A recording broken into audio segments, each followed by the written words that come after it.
Bonjour, bonjour, chers amis, chers compatriotes, chers amis du savoir, vous qui nous suivez dans Écho du gouverneur. C'est vrai que ces derniers temps, on a mis, je ne dirais pas une pause, mais on n'était pas tout à fait régulier. Mais comme vous voyez, nous y sommes et nous continuons le travail tel que nous l'avons toujours fait.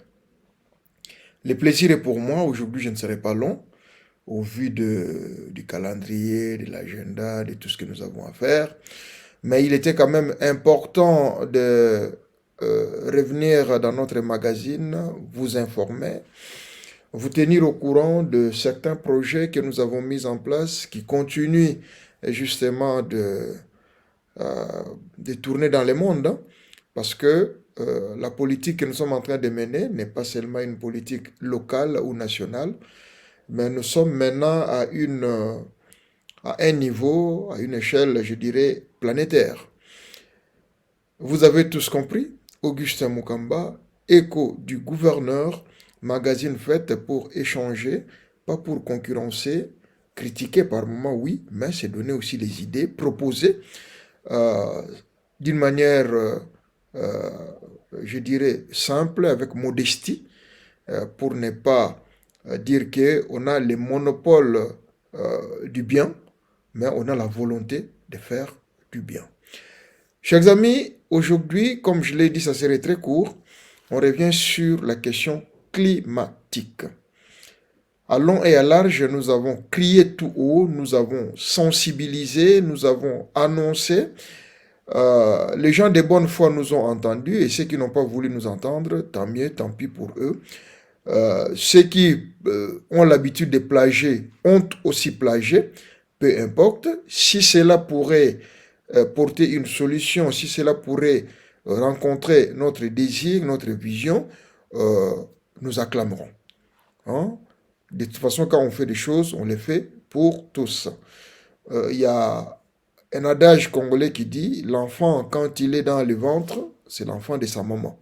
Mais une fois naissance constatée, l'enfant devient, je dirais, populaire, public, l'enfant de tout le monde.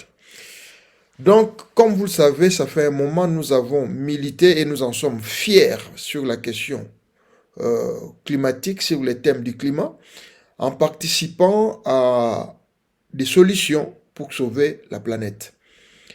Beaucoup de gens ont approfondi la question, beaucoup ont travaillé, des chercheurs, des volontaires, des indépendants, des étudiants. Beaucoup de gens, en tout cas, se sont penchés sur ces thèmes.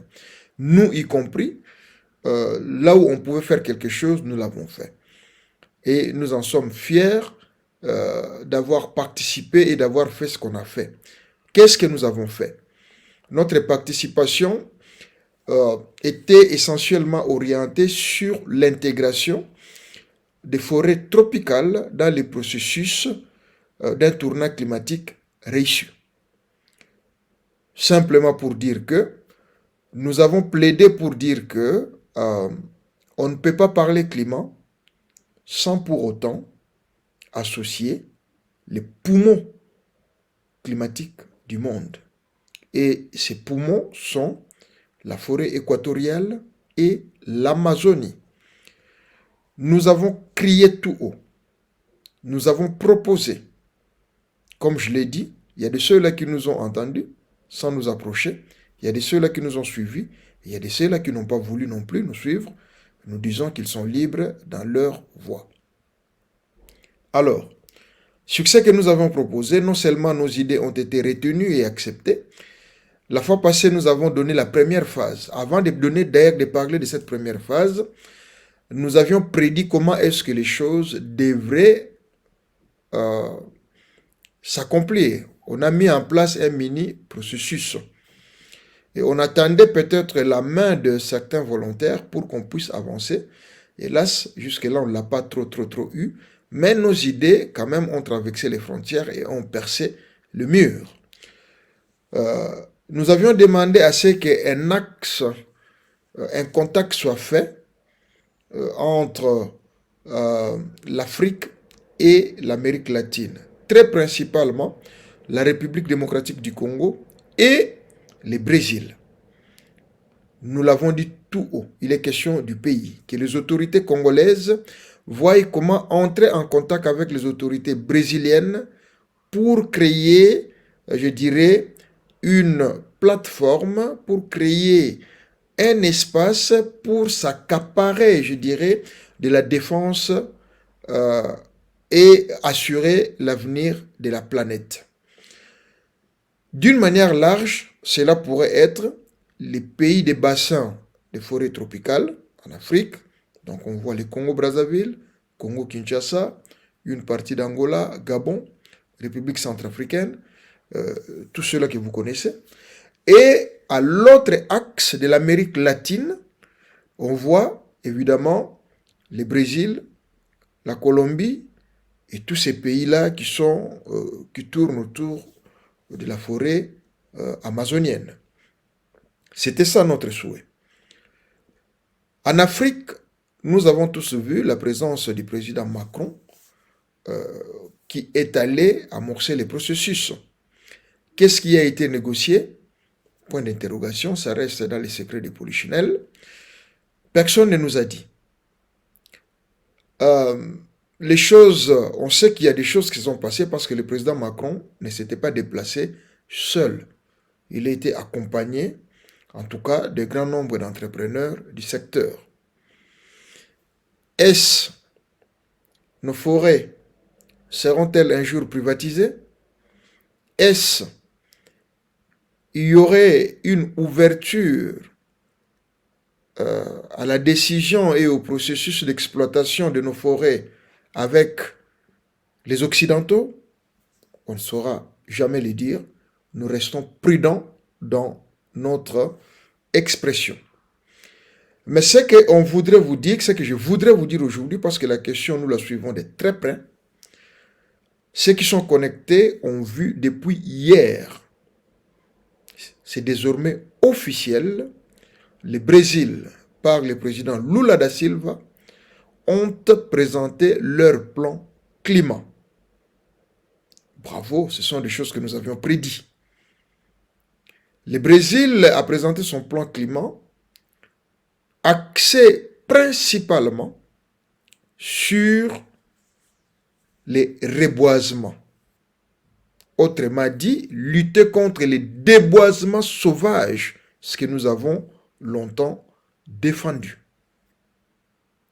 Non seulement lutter contre les déboisements, mais comme j'ai parlé des reboisements et les éléments qui nous ont été fournis, il faut reboiser un territoire à l'échelle où qui a une superficie 2 fois l'Allemagne.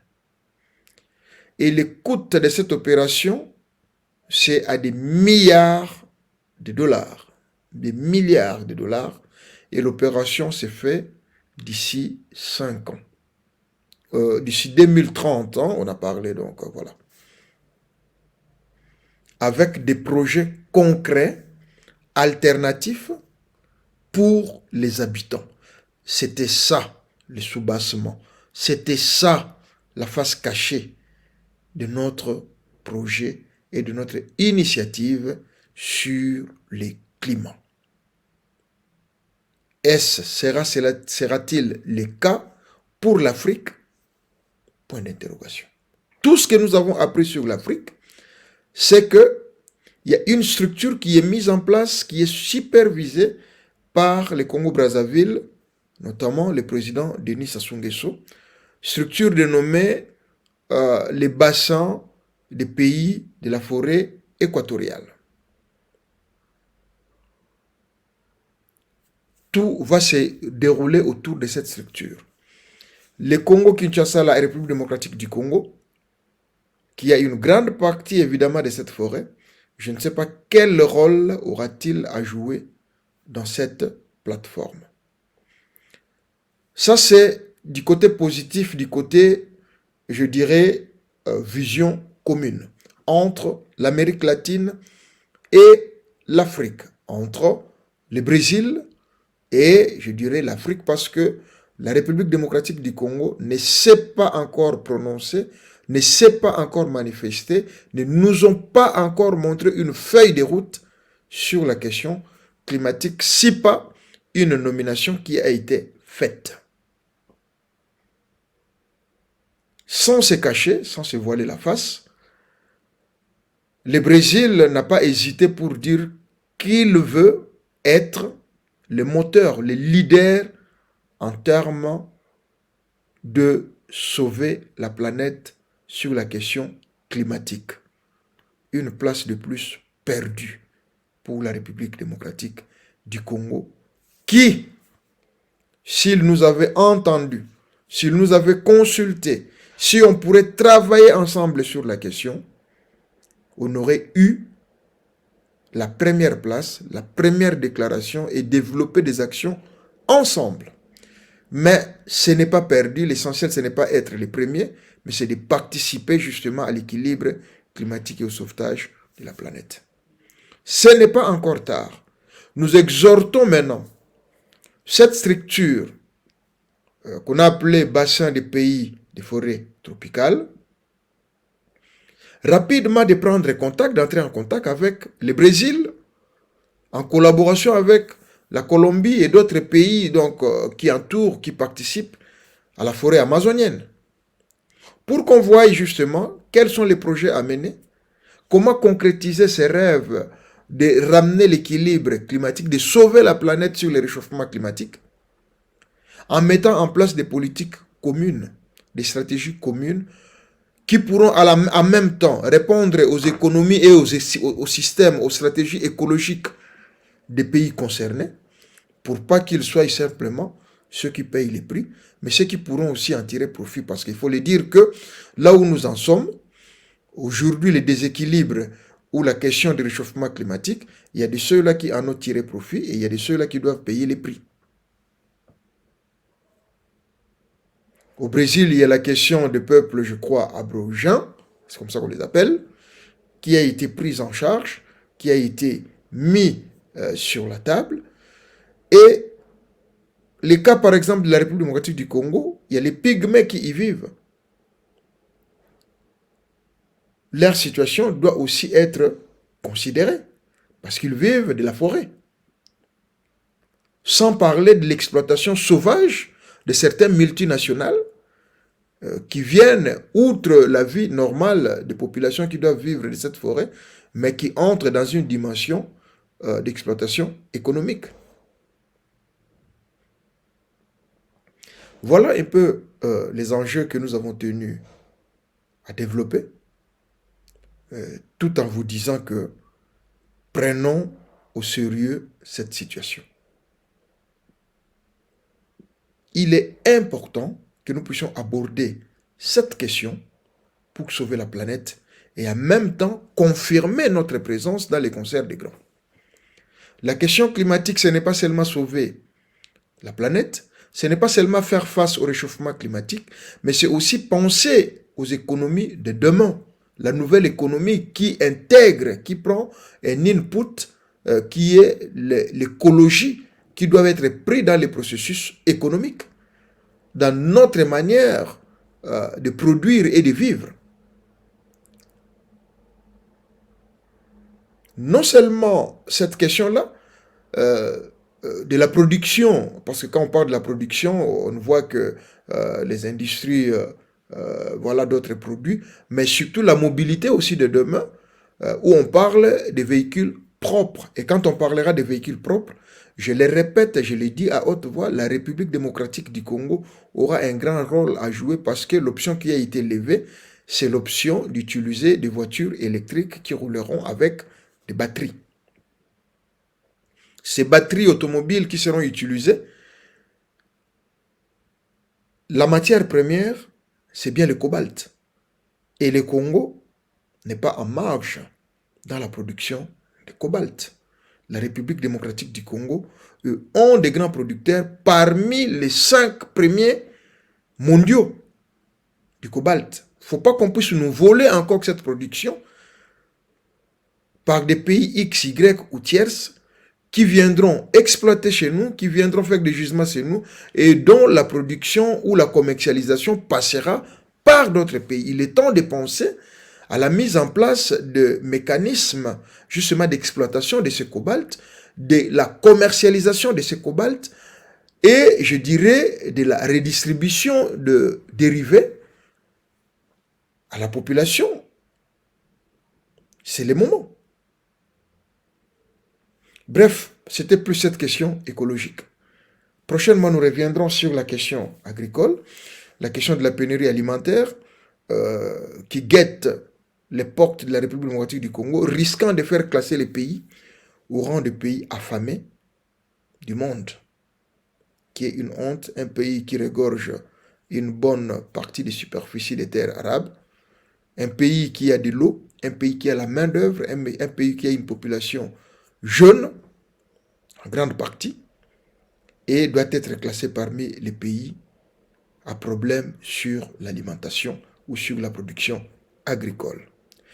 Voilà le peu que je tenais à tout prix à partager avec vous. C'était important qu'on fasse ces points au vu de la position, de la déclaration du président Lula da Silva, la position du Brésil sur, bien sûr, le plan climat.